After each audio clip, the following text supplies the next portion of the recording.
नमस्कार जय जगन्नाथ शुभ सकाळ। आज हूँ अक्टोबर 26 तारिख रविवार। आज प्रथम खबर तृतीय दिनिकिया रोहित को दमदार शतक 9 विकेट रे जितला भारत। भारतर दुई जन तारका बैट्समैन रोहित शर्मा और विराट कोहली दमदार इनिंग्स बल तृतीय दिनिकिया ऑस्ट्रेलिया को 9 विकेट रे परास्त करिछि भारत।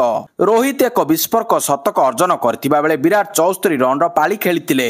तेबे प्रथम दुईटी मैच जीतिथिबा ऑस्ट्रेलिया 2-1 रे एई क्रिकेट सीरीज को निज नामरे करिछि। परवर्ती खबर आंध्र काकिनडा पाखरे बात्या करिबो लैंडफॉल। 28 संध्या परे आंध्र काकिनडा पाखरे बात्यार लैंडफॉल। आंचलिक पाणीपाग निर्देशिका मनोरमा महांती सूचना। अछली पट्टनम और कलिंगपट्टनम भितरे काकिनडारे लैंडफॉल हेबो। भीषण बात्यार रूप ने अतिक्रम करिबो कहिले मनोरमा महांती। लैंडफॉल बेले पवनर बेग 90 ରୁ 100 किलोमीटर रहिबो। संभाव्य बात्या को नहीं सरकार तत्पर। मुकाबिला पई पूरा प्रस्तुत सरकार। राजीव भवन रे संभाव्य बात्या को नहीं चलीथिला गुरुत्वपूर्ण बैठक।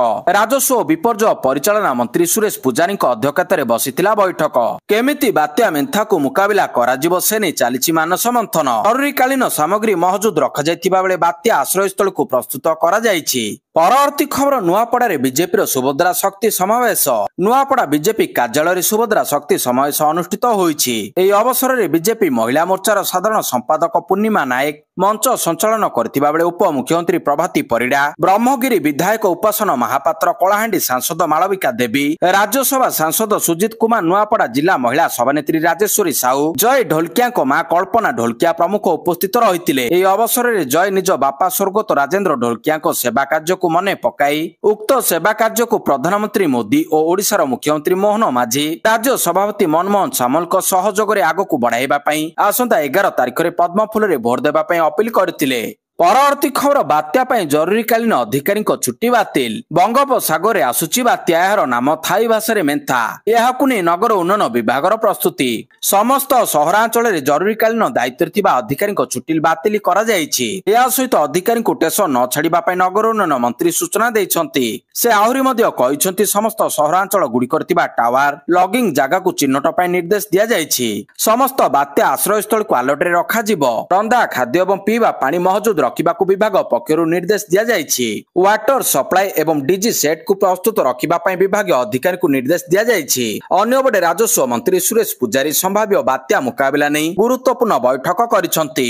उक्त बैठक रे विभाग अधिकारी सह वीडियो कॉन्फ्रेंसिंग रे जिलापाल माने उपस्थित रहिथिले। परवर्ती खबर दुर्नीति रे बुडिछि Pakistan. America central intelligence agency CIA रो पूर्वतन ऑफिसर को विस्फोरक बयान। पाकिस्तान को अमेरिका सहायता देउथिबा नै कले दाबी। अमेरिका टंकारे ही पाकिस्तान युद्धास्त्र किनिछि। मुशर्रफ पाकिस्तान रो परमाणु अस्त्र शस्त्र को अमेरिका को हस्तांतर करथिले बोली दाबी करिसंति पूर्वतन सीआईए अधिकारी जॉन किराको। पाकिस्तान रो पूर्वतन राष्ट्रपति परवेज मुशर्रफ को अमेरिका लक्ष लक्ष डॉलर जोगाई किनि नेथिला।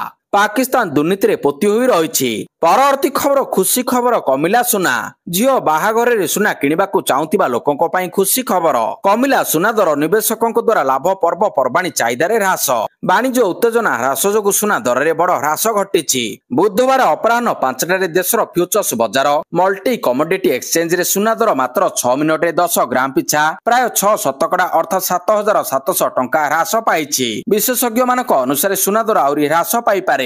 आगामी दिन में फ्यूचर्स बजार सुना दर 1.15 लाख टंकार 1.10 लाख टंका पर्यंत ह्रास पाइपारे। परवर्ती खबर देहरे कला शाढ़ी मुंडरे धड़ा पुटुली। आयापांक पई राष्ट्रपति चढ़िले 18 सीढ़ी। भारतर राष्ट्रपति द्रौपदी मुर्मू केरलर साबरीमाला मंदिर जाई प्रभु आयप्पा स्वामी दर्शन कले। एही ऐतिहासिक घटना देशव्यापी आलोचना सृष्टि करथिला। कारण प्रथम थर पई जणे महिला राष्ट्रपति एही मंदिर रे प्रवेश करी पूजा करिसंती। यह केवल एक धार्मिक तीर्थयात्रा नथिला बरंग एक मुहूर्त थिला जहा विश्वास परंपरा एवं सामाजिक परिवर्तन मध्य एक नूतन अध्याय रचिथिला।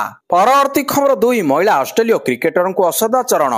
इंदोर ऑस्ट्रेलिया महिला क्रिकेट दल सह जड़ित सुरक्षा रे बड़ त्रुटि रिपोर्ट होईछि। जणे युवक मोटरसाइकल रे 2 जण खेलाड़ी को असदाचरण करथिबा अभियोग होईछि। खेलाड़ी माने होटल रैडिसन ब्लू रु एक काफे को यात्रा करथिबा समय ई घटना घटिछि। घटना घटिबा मात्र ऑस्ट्रेलिया खेलाड़ी माने तुरंत एक एसओसी नोटिफिकेशन पठाइथिले। सुरक्षा अधिकारी डानी सिमन्स का अभियोग पर एमआईजी पुलिस स्टेशन रे एक एफआईआर रुजु करा जायतिला। एहा परे अभियुक्त अकिल खान को गिरफ्त करा जायछि। परवर्ती खबर इतिहास रचिले विराट कोहली। भारतीय बैट्समैन विराट कोहली दिनिकिया अंतर्जातीय क्रिकेट रे ଆଉ ଏକ ଐତିହାସିକ ସଫଳତା ହାସଲ କରିଛନ୍ତି। ଅଷ୍ଟ୍ରେଲିଆ ବିପକ୍ଷ ସିଡନୀ ଦିନିକିଆରେ ତାଙ୍କର ଚମତ୍କାର ବ୍ୟାଟିଂ ସହିତ ସେ ଶ୍ରୀଲଙ୍କାର ମହାନ ଖେଳାଳି କୁମାର ସାଙ୍ଗାକାରାଙ୍କ 14,234 ରନ୍ ରେକର୍ଡ ଭାଙ୍ଗିଛନ୍ତି। ବିରାଟ ଏହି ମ୍ୟାଚରେ 55 ରନ୍ କରିବା ମାତ୍ରେ ମୋଟ ରନ୍ 14,235 ହୋଇଥିଲା। ଏହା ସହିତ ସେ ଦିନିକିଆ କ୍ରିକେଟରେ ଦ୍ୱିତୀୟ ସର୍ବାଧିକ ରନ୍ ସ୍କୋରର ହୋଇଗଲେ। ପରବର୍ତ୍ତୀ ଖବର ଆରପାରିରେ ବଲିଉଡର ଲୋକପ୍ରିୟ ଅଭିନେତା ସତୀଶ ଶାହା। ବିଶିଷ୍ଟ ବଲିଉଡ ଅଭିନେତା ସତୀଶ ଶାହାଙ୍କ ପରଲୋକ ହୋଇଯାଇଛି। ତାଙ୍କୁ 74 ବର୍ଷ ହୋଇଥିଲା। ସେ କିଡନୀ ଜନିତ ରୋଗରେ ଆକ୍ରାନ୍ତ ହୋଇ ଚିକିତ୍ସିତ ହେଉଥିଲେ। ଶନିବାର ଅପରାହ୍ନ ପ୍ରାୟ 2:30 ମୁମ୍ବାଇର ହିନ୍ଦୁଜା ହସ୍ପିଟାଲରେ ସେ ଶେଷ ନିଶ୍ୱାସ ତ୍ୟାଗ କରିଛନ୍ତି। ତାଙ୍କ ମୃତ୍ୟୁରେ ବଲିଉଡ ତଥା ଅଭିନୟ ଜଗତରେ ଶୋକର ଛାୟା ଖେଳି ଯାଇଛି। ପରବର୍ତ୍ତୀ ଖବର ବଢିଲା ଭାରତୀୟ ନୌସେନାର ବଳ, 8ଟି ଆଇଏନଏସ୍ ମାହ ସବମେରିନ୍ ସାମିଲ। ବଢିଲା ଭାରତୀୟ ନୌସେନାର ବଳ, ସାମିଲ ହେଲା 8ଟି ଆଇଏନଏସ୍ ମାହ ସବମେରିନ୍। ଏହା anti warfare shallow water craft ସିରିଜର ପ୍ରଥମ ଯୁଦ୍ଧ ଜାହାଜ। ଏହାକୁ କୋଚି ସ୍ଥିତ କୋଚିନ୍ ଶିପୟାର୍ଡ ଦ୍ୱାରା ସ୍ୱଦେଶୀ ଭାବରେ ଡିଜାଇନ ଏବଂ ନିର୍ମାଣ କରାଯାଇଛି। 78 ମିଟର ଲମ୍ବା ଏହି ଯୁଦ୍ଧ ଜାହାଜ ହେଉଛି ଭାରତୀୟ ନୌସେନାର ଡିଜେଲ ଇଞ୍ଜିନ ୱାଟର ଜେଟ୍ ମିଶ୍ରଣ ଦ୍ୱାରା ଚାଳିତ ସବୁଠାରୁ ବଡ଼ ଯୁଦ୍ଧ ଜାହାଜ। ପରବର୍ତ୍ତୀ ଖବର ନଭେମ୍ବର 1ରୁ ବାଘ ଗଣନା ଅତ୍ୟାଧୁନିକ ପ୍ରକ୍ରିୟାରେ ଗଣନା ପାଇଁ ଦିଆଯାଉଛି ତାଲିମ। ଆସନ୍ତା ନଭେମ୍ବର ମାସ 1 ତାରିଖ ଠାରୁ ସାରା ଦେଶରେ ବ୍ୟାଘ୍ର ଗଣନା। ବନ ବିଭାଗ ପକ୍ଷରୁ ବ୍ୟାପକ ପ୍ରସ୍ତୁତି। ଅତ୍ୟାଧୁନିକ ପଦ୍ଧତିରେ ହେବ ବ୍ୟାଘ୍ର ଗଣନା। ଏନେଇ ତାଲିମ ନେଉଛନ୍ତି ବନ ବିଭାଗ କର୍ମଚାରୀ। ଅନୁଗୁଳ ବନଖଣ୍ଡରେ ଥିବା 6ଟି ବନାଞ୍ଚଳରେ ପର୍ଯ୍ୟାୟକ୍ରମେ ତାଲିମ ଦିଆଯିବ। ଏହି କାର୍ଯ୍ୟକ୍ରମ ଜରପଡା ବନାଞ୍ଚଳରୁ ଆରମ୍ଭ ହୋଇଯାଇଛି। ସାରା ଦେଶରେ ପ୍ରତି 4 ବର୍ଷରେ ଥରେ ବାଘ ଗଣନା କାର୍ଯ୍ୟକ୍ରମ କରାଯାଏ। ଚଳିତ ବର୍ଷ ନଭେମ୍ବର 1 ତାରିଖ ଠାରୁ ଏହି ଗଣନା ଆରମ୍ଭ ହେବ। ପରବର୍ତ୍ତୀ ଖବର ପୁରୀରେ ହେବ କ୍ରୁଜ ଟର୍ମିନାଲ। ଓଡ଼ିଶାରେ ନୂଆ ଗତି ପାଇବ ପର୍ଯ୍ୟଟନ କ୍ଷେତ୍ର। ପୁରୀରେ ପ୍ରତିଷ୍ଠା ହେବ ସମୁଦ୍ର ପର୍ଯ୍ୟଟନ ଟର୍ମିନାଲ। ଯାତ୍ରୀଙ୍କୁ ନିଆରା ଜଳଯାତ୍ରାର ଅନୁଭୂତି ଦେବ ସୌଖିନ କ୍ରୁଜ ଜାହାଜ। ପୁରୀରୁ ଯିବେ ପାରାଦୀପ, ଦୀଘା, ବିଶାଖାପାଟଣା, ଆଣ୍ଡାମାନ ନିକୋବର। ଆସନ୍ତା 27ରୁ 31 ମେରିଟାଇମ୍ ୱିକ୍ ବେଳେ ପାରାଦୀପ ବନ୍ଦର ଓ ରାଜ୍ୟ ସରକାରଙ୍କ ମଧ୍ୟରେ ହେବ MOU। ପୂର୍ବରୁ କେନ୍ଦ୍ର ବନ୍ଦର ମନ୍ତ୍ରୀ ସର୍ବାନନ୍ଦ ସୋନୋୱାଲଙ୍କ ସହ ଆଲୋଚନା କରିଥିଲେ କେନ୍ଦ୍ର ଶିକ୍ଷାମନ୍ତ୍ରୀ। ପୁରୀରୁ ରାଜ୍ୟ ଓ ରାଜ୍ୟ ବାହାରକୁ ଯାତ୍ରୀଙ୍କୁ ନେଇ ଏହି ଘରୋଇ ଜାହାଜ ଚଳାଚଳ କରିବ। ପୁରୀର ବ୍ରହ୍ମଗିରିରୁ ସାତପଡ଼ା ମଧ୍ୟରେ ଯାତ୍ରୀବାହୀ ଜାହାଜ ଚଳାଚଳ କେନ୍ଦ୍ର ପ୍ରତିଷ୍ଠା ହେବ। ପରବର୍ତ୍ତୀ ଖବର ନିର୍ବାଚନରେ AI ଫଟୋ ଓ ଭିଡିଓର ଅପବ୍ୟବହାର ଉପରେ ଆଡଭାଇଜାରୀ ଜାରି କଲେ EC। ନିର୍ବାଚନରେ AI ଫଟୋ ଓ ଭିଡିଓ ଅପବ୍ୟବହାର ଉପରେ ଲାଗିବ ରୋକ। ଭାରତୀୟ ନିର୍ବାଚନ କମିଶନ ECI ଶନିବାର ସମସ୍ତ ଜାତୀୟ ଏବଂ ରାଜ୍ୟ ସ୍ୱୀକୃତିପ୍ରାପ୍ତ ରାଜନୈତିକ ଦଳଗୁଡ଼ିକୁ କଡ଼ା ପରାମର୍ଶ ଜାରି କରିଛନ୍ତି। ସେମାନଙ୍କୁ ନିର୍ବାଚନ ପ୍ରଚାରରେ ବ୍ୟବହୃତ AI ପରିବର୍ତ୍ତିତ ଚିତ୍ର, ଅଡିଓ ଏବଂ ଭିଡିଓ ଗୁଡ଼ିକୁ ସ୍ପଷ୍ଟ ଭାବରେ ଲେବଲ କରିବାକୁ ଏବଂ ତୁରନ୍ତ ହଟାଇବାକୁ କହିଛନ୍ତି। ଏହି ନିର୍ଦ୍ଦେଶନାମା EC Xରେ ପୋଷ୍ଟ କରିଛି। ନିର୍ବାଚନ କମିଶନ କହିଛନ୍ତି ଏପରି ନକଲି କୃତ୍ରିମ ତଥ୍ୟ ଦ୍ୱାରା ସୃଷ୍ଟି ହୋଇଥିବା ବିଷୟବସ୍ତୁ ନିର୍ବାଚନ କ୍ଷେତ୍ରରେ ସମାନତାକୁ ଉଲ୍ଲଂଘନ କରୁଛି। ସମସ୍ତ ରାଜନୈତିକ ଦଳ ପାଇଁ ନିରପେକ୍ଷ ଏବଂ ସମାନ ପରିବେଶକୁ ବାଧା ଦେଉଛି, ଯାହା ନିର୍ବାଚନ ସମୟରେ ରାଜନୈତିକ ପ୍ରଚାର ଅଖଣ୍ଡତା ବଜାୟ ରଖିବା ପାଇଁ ଜରୁରୀ। ପରବର୍ତ୍ତୀ ଖବର ବଦଳିଲା ଇସଲାମପୁରର ନାମ। ମହାରାଷ୍ଟ୍ରର ସାଙ୍ଗିଲ ଜିଲ୍ଲାର ଇସଲାମପୁର ସହରର ନାମ ଏବେ ଆନୁଷ୍ଠାନିକ ଭାବରେ ଈଶ୍ୱରପୁର ରଖାଯିବ। ଭାରତ ସରକାରଙ୍କ ଗୃହ ମନ୍ତ୍ରାଳୟର 13 ଅଗଷ୍ଟ 2025 ତାରିଖରେ ଏକ ଚିଠି ଆଧାରରେ ଭାରତୀୟ ସର୍ବେକ୍ଷଣ ବିଭାଗ ଏହି ପ୍ରସ୍ତାବକୁ ଅନୁମୋଦନ କରିଛି। ଭାରତୀୟ ସର୍ବେକ୍ଷଣ ବିଭାଗ ସ୍ଥାନ ଯାଞ୍ଚ କରିବା ପରେ ନାମ ପରିବର୍ତ୍ତନ ପ୍ରସ୍ତାବକୁ ଅନୁମୋଦନ କରିଛି। ପରବର୍ତ୍ତୀ ଖବର ପାକିସ୍ତାନ ଉପରେ ବର୍ଷିଲା financial action task force. Financial action task force FATF ପାକିସ୍ତାନକୁ ଚେତାବନୀ ଦେଇଛି। ଯଦିଓ ଏହାକୁ ଅକ୍ଟୋବର 2022ରେ ଗ୍ରେ ଲିଷ୍ଟରୁ ହଟାଇ ଦିଆଯାଇଛି, ଏହାର ଅର୍ଥ ଏହା ନୁହେଁ ଯେ ଏହାକୁ ଆତଙ୍କବାଦୀ ପାଣ୍ଠି ଏବଂ ମନି ଲଣ୍ଡରିଂ ମୁକ୍ତି ଦିଆଯାଇଛି। FATF ସ୍ପଷ୍ଟ ଭାବରେ କହିଛି ଯେ ଆତଙ୍କବାଦୀଙ୍କ ବିରୋଧରେ ନିରନ୍ତର ନଜର ଜାରି ରହିବ। ସମ୍ପ୍ରତି ପାକିସ୍ତାନର ଆତଙ୍କବାଦୀ ସଂଗଠନ ଜୈଶ-ଏ-ମହମ୍ମଦ ଇ ୱାଲେଟ ମାଧ୍ୟମରେ ପାଣ୍ଠି ସଂଗ୍ରହ କରିବା ଆରମ୍ଭ କରିଛି। ପରବର୍ତ୍ତୀ ଖବର ଗୁଜରାଟକୁ ବୁଲେଟ ଟ୍ରେନ୍ ଦେଉଛ ଭୋଟ ପାଇଁ ବିହାର ଆସୁଛ କହିଲେ ତେଜସ୍ୱୀ। ବିହାର ବିଧାନସଭା ନିର୍ବାଚନ ପାଇଁ ନିର୍ବାଚନ ପ୍ରଚାର ଜୋରଦାର ଚାଲିଛି। ଏହି ସମୟରେ ବିହାର ବିଧାନସଭାର ବିରୋଧୀ ଦଳ ନେତା ଏବଂ ରଘୁପୁର ବିଧାନସଭା ଆସନରୁ RJD ପ୍ରାର୍ଥୀ ତେଜସ୍ୱୀ ଯାଦବ ପ୍ରଧାନମନ୍ତ୍ରୀ ନରେନ୍ଦ୍ର ମୋଦିଙ୍କ ବିହାର ଗସ୍ତକୁ ଟାର୍ଗେଟ କରି ଏକ ବଡ଼ ବୟାନ ଦେଇଛନ୍ତି। ତେଜସ୍ୱୀ ଯାଦବ କହିଛନ୍ତି ବିହାର ଲୋକମାନେ ପରିବର୍ତ୍ତନ ପାଇଁ ମନୋଭାବରେ ଅଛନ୍ତି ଏବଂ ବିହାରରେ ଅପରାଧ ବହୁଳ ଭାବରେ ବୃଦ୍ଧି ପାଉଛି। ସେ ଏହା ମଧ୍ୟ କହିଛନ୍ତି ଯେ ମୋଦି ଗୁଜରାଟକୁ ବୁଲେଟ ଟ୍ରେନ୍ ପ୍ରଦାନ କରନ୍ତି ଏବଂ ତାପରେ ଭୋଟ ମାଗିବା ପାଇଁ ବିହାର ଆସନ୍ତି। ପରବର୍ତ୍ତୀ ଖବର କ୍ୟାବିନେଟ ବୈଠକ 4 ବିଭାଗର 5 ପ୍ରସ୍ତାବକୁ ଅନୁମୋଦନ। ରାଜ୍ୟ କ୍ୟାବିନେଟର 29ତମ ବୈଠକ ଶନିବାର ମୁଖ୍ୟମନ୍ତ୍ରୀ ମୋହନ ଚରଣ ମାଝୀଙ୍କ ଅଧ୍ୟକ୍ଷତାରେ ଲୋକସଭା ଭବନସ୍ଥିତ ସମ୍ମିଳନୀ କକ୍ଷରେ ଅନୁଷ୍ଠିତ ହୋଇଥିଲା। ବୈଠକ ପରେ ମୁଖ୍ୟ ଶାସନ ସଚିବ କ୍ୟାବିନେଟ ବୈଠକରେ ନିଆଯାଇଥିବା ନିଷ୍ପତ୍ତି ସମ୍ପର୍କରେ ଗଣମାଧ୍ୟମକୁ ସୂଚନା ଦେଇଥିଲେ। कैबिनेट बैठक में मोट 4टी विभाग 5टी प्रस्ताव आलोचना पूर्वक अनुमोदन करा जायतिला। मत्स्य और प्राणी संपद विभाग गोटे, कृषि और कृषक सशक्तिकरण विभाग गोटे, वाणिज्य और परिवहन विभाग गोटे एवं गृह और नगरोन्नयन विभाग 2टी एभली मोट 5टी प्रस्ताव पर आलोचना करा जाय अनुमोदन करा जायतिला। परवर्ती खबर अमेरिका को बड़ झटका देला यूक्रेन। रूस सहित चलिथिबा युद्ध मध्य यूक्रेन तार वायुसेना उन्नत करबा पई एक गुरुत्वपूर्ण पदक्षेप नेइछि। यूक्रेन तार पुराना युद्ध विमान को बदलाइबा पई 150टी साब ग्रिपेन युद्ध विमान किनिबा पई स्वीडेन सहित एक चुक्ति स्वाक्षर करिछि। स्वीडेन प्रधानमंत्री उल्फ क्रिस्टरसन एवं यूक्रेन राष्ट्रपति वोलोडिमिर जेलेंस्की ए चुक्ति घोषणा करिसंती। परवर्ती खबर भेंटिलेटर रु बाहरिले संगीत निर्देशक अभिजीत मजुमदार। धीरे धीरे सुस्थ हेउछंती अभिजीत मजुमदार। से भेंटिलेटर रु बाहरिछंती हेले एबे मध्ये कोमारे अछंती अभिजीत। गुरुतर ही भुवनेश्वर एम्स भेंटिलेटर रे थिले। अभिजीतଙ୍କ मस्तिष्क एबे मध्ये काम करूनी। अगस्त 27 रे गणेश पूजा समय संगीत कार्यक्रम रे स्वास्थ्य समस्या अनुभव करिबा परे अभिजीतଙ୍କୁ कटक रो एक घरोई हॉस्पिटल रे भर्ती करा जायतिला। परे अवस्था गुरुतर हेबारु तांको अन्य एक घरोई हॉस्पिटल रो आईसीयू को स्थानांतरित करा जायतिला। सेप्टेम्बर 4 रे तांको एम्स भुवनेश्वर को रेफर करा जायतिला, जेउठारे तांको हाइपरटेंशन, हाइपोथायरॉयडिज्म एवं क्रॉनिक यकृत रोग समेत विभिन्न स्वास्थ्य समस्या चिन्हट होईछि। परवर्ती खबर मोदी को हत्या पई योजना करथिला अमेरिका। प्रधानमंत्री नरेंद्र मोदी को हत्या करिबा पई योजना करथिला अमेरिका। गत एससीओ सम्मेलन समय अमेरिकार गुइंदा संस्था सीआईए एभली योजना करथिला बोली चांचल्यकर तथ्य प्रकाश पाइछि।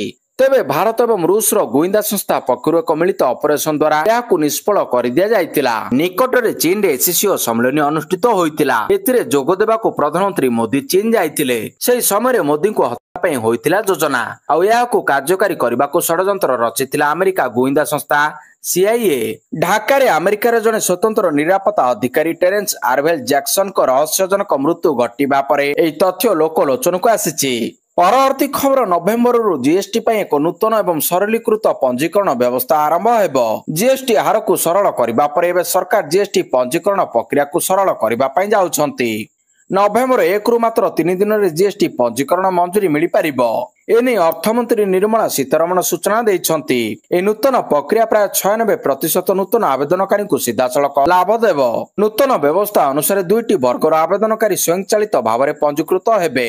तथ्य एवं विपद विश्लेषण पर आधार करी सिस्टम द्वारा मनोनीत होइतिबा व्यक्ति एवं जेउमानकर कर दायित्व प्रति मासरे 2.5 लाख रु कम हेबो। परवर्ती खबर अचल होई पड़िछि डेस्पाच। पूर्व सरकार रे जहा थिला एबे मध्ये सेही अवस्था। राज्य रे ठीक भाव रे काम करूनी ई डेस्पाच व्यवस्था।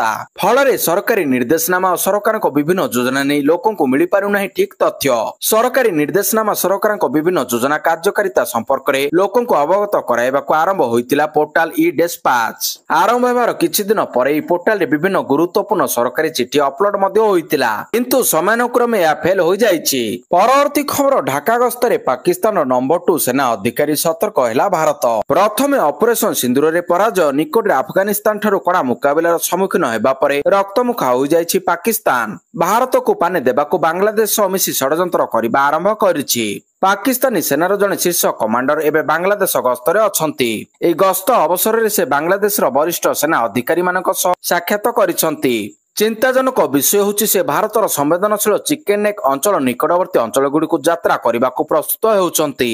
गुरुत्वपूर्ण कथा होछि जे पूर्वतन पाकिस्तानी एकछत्रवादी परवेज मुशर्रफ को परे यह प्रथम थर जे जने 4 तारका जेनेराल ढाका गस्त करिसंती। परवर्ती खबर आज 22तम एशियन भारत सम्मेलन को संबोधन करिवे प्रधानमंत्री। प्रधानमंत्री नरेंद्र मोदी आज 22तम एशियन भारत सम्मेलन रे आभासी माध्यम रे जोग देबे। मालयेशियार प्रधानमंत्री अनवर इब्राहिम को निमंत्रण क्रमे श्री मोदी ए कार्यक्रम रे जोग देबे। प्रधानमंत्री मध्य ए सम्मेलन सफलता पई तांको शुभेच्छा वार्ता पठाइछंती। एशियन भारत रणनीतिक भागीदारिता संपर्क को अधिक सुदृढ़ करबा लागि द्विपाक्षिक प्रतिबद्धता को मध्य श्री मोदी सुनिश्चित करिसंती। परवर्ती खबर पुरी रु मुह फेराउछंती विदेशी पर्यटक।